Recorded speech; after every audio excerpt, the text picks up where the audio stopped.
You know, here at Deer and Deer Hunting, we've talked a lot about deer anatomy over the years because we think that the more you know about deer, the better deer hunter you will be, especially when you're out in the field. The decisions you have to make sometimes are split second, and that's when knowing about deer anatomy is going to help you. So lately, we've talked a lot about the shot that's going to put deer down quickly, the shoulder blade shot. Today, we're not going to talk about that so much, so we're taking the shoulder blade off. Today, we're going to talk about deer hunting's most deceiving shot, and that's the spine shot.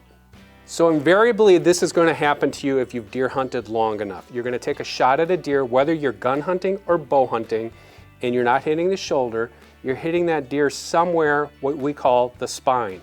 And the reaction on the deer is the deer drops immediately. You think he's down for the count, but is he down for the count? Chances are he's not, and here's how it works. First, let's talk about the deer's spine. We're talking about the bones in the spine first. We start with the 7 cervical spine vertebrae, followed by the 13 thoracic vertebrae, which are right up in here. And that leads to 6 lumbar vertebrae. Knowing these is really going to help you understand what happens when your bullet or arrow hits the deer. First of all, a deer's spine has 2 more cervical spinal pieces than a human's spine has. And basically, because it's an animal, it has to run with 4 legs, its hips are bigger, it's got to get power from its legs, so there's going to be 1 more piece, so to speak, of that lumbar section, and there's going to be 1 more cervical piece in its neck because it has such a long neck. But the spine itself is very complicated. You look at all that hard bone, you have fins, you have dorsal fins up here, that's all protecting the spinal column, and that's the thing that needs to be severed to put a deer down permanently, and a lot of times that just isn't the case.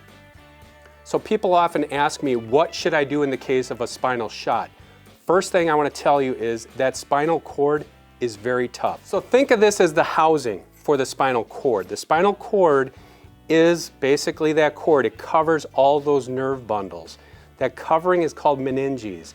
It's 3 layers of membrane that cover that hard wire for the deer to survive. But to puncture that spinal cord is really difficult when we look at the anatomy of these vertebrae.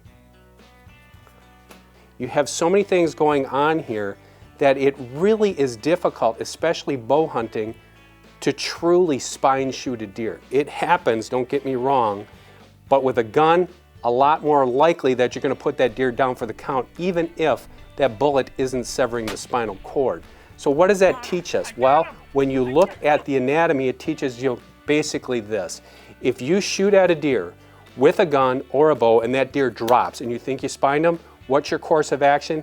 Needs to be immediate. No matter what you need to do, you need to get another bullet in that deer, you need to get another arrow in that deer, because time is of the essence. If that deer gets his feet again, gets up and can run, chances are you're not going to find him. So even though there's nerve bundles there, even though there's blood vessels there, the chances of that deer bleeding out on a bow shot are very slim. With a gunshot, same thing. You don't know. It could just be that hydrostatic shock coming below the spine or near the spine that's just enough to disrupt those nerve bundles to get that deer to drop down.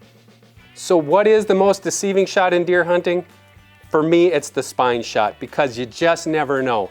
The chances of you hitting that spinal cord are small, and the chances of you not recovering that deer increase if you don't act quickly and decisively.